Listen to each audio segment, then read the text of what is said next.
For many Americans, $1 million has traditionally represented financial success. Reaching seven figures feels like crossing an important milestone. But when we look at Americans approaching retirement, that number does not necessarily place someone among the wealthiest retirees. To approach the upper 10% of retirement-age households, a household may need a net worth closer to $3 million. That number surprises many people because it is far above the traditional $1 million benchmark. Federal Reserve household finance data indicates that Americans between ages 65 and 74 have a median net worth of roughly $410,000. Median means approximately half of households are above that figure and half are below it. That creates a substantial gap between the financial position of a typical retirement-age household and one near the upper end of the wealth distribution. But the headline number alone can also be misleading. A $3 million net worth does not mean $3 million is sitting in a checking account ready to spend. Net worth is simply an accounting measure showing the value of assets after subtracting outstanding liabilities. That calculation is useful for measuring household wealth, but it does not necessarily tell you how much money is liquid, how much monthly income is available, or how easily those assets can be converted into spending money. Consider a hypothetical retired couple. They own a mortgage-free residence valued at about $900 and have approximately $1.4 million accumulated in retirement accounts after decades of saving and investing. They also hold around $450,000 in cash and ordinary investments, plus approximately $250,000 in additional property and personal assets on a balance sheet basis. Their total net worth is about $3 million, but approximately $900,000 of that wealth is tied up in their primary residence. The home has genuine value, but home equity is not the same as cash available for groceries, healthcare, or monthly expenses. To access a significant amount of home equity, the couple may need to sell, downsize, or borrow against the property. Each option can involve costs, financial consequences, and major changes to their living arrangements. Now consider the $1.4 million in retirement accounts. Depending on the type of account, withdrawals may create taxable income. So the account balance shown on a statement may not equal the amount ultimately available for spending.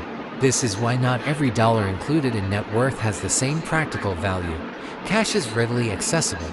Home equity may require a transaction. Tax-deferred retirement assets may carry tax consequences when withdrawn. Now consider another retiree with only $300,000 in total net worth.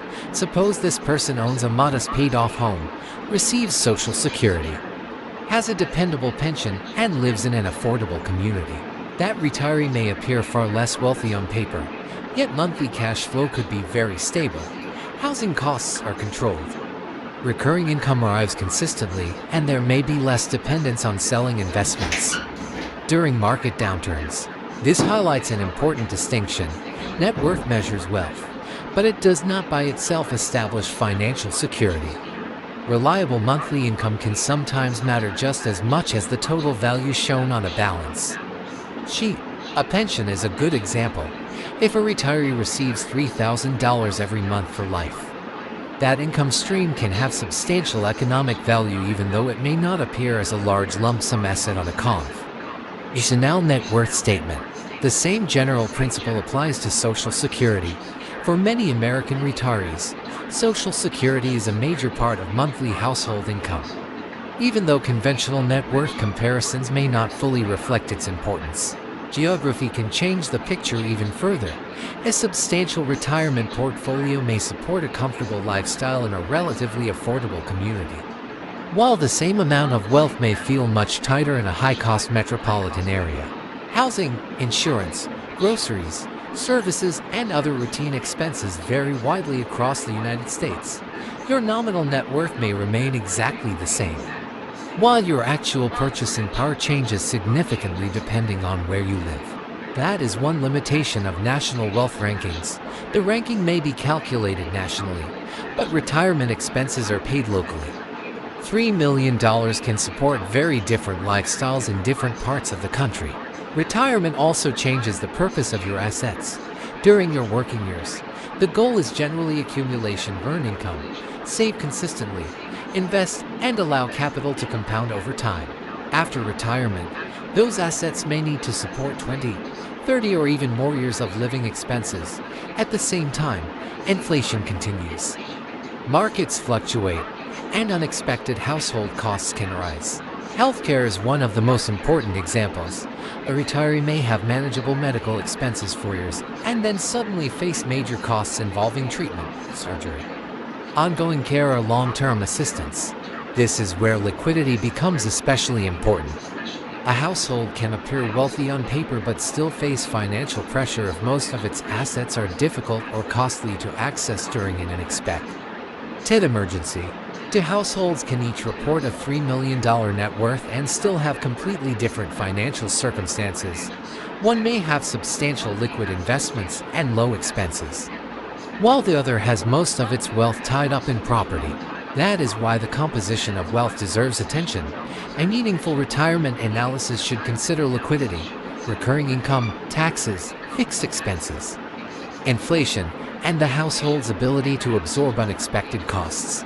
Instead of asking only whether you've reached $1 million, $2 million, or $3 million, ask how much of your wealth is actually accessible and how much is concentrated in your home or tax-deferred accounts.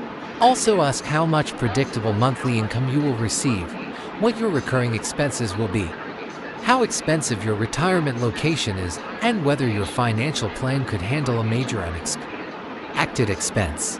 Being in the upper 10% by net worth can certainly represent a major financial achievement, but a statistical ranking should not be confused with a complete assessment of retirement security. The balance sheet tells you what a household owns after accounting for liabilities. It does not automatically tell you how much cash is accessible, what taxes may apply, what monthly expenses exist, or how long the money must last. So the more useful question may not be, how much money do I need to rank among America's wealthiest retirees? Instead ask, will my assets, income, and available cash flow support the lifestyle I expect throughout retirement? Because in personal finance, the size of the balance sheet matters, but how that balance sheet actually functions in everyday life can matter even more. This content is provided for general educational purposes and is not individualized legal, tax, investment, or financial advice. If you found this discussion informative and valuable, please subscribe to the channel and like this video. Share it with your family, friends, colleagues, and anyone who may benefit from a clearer understanding of retirement and personal finance. Thank you for watching, and I'll see you in the next video.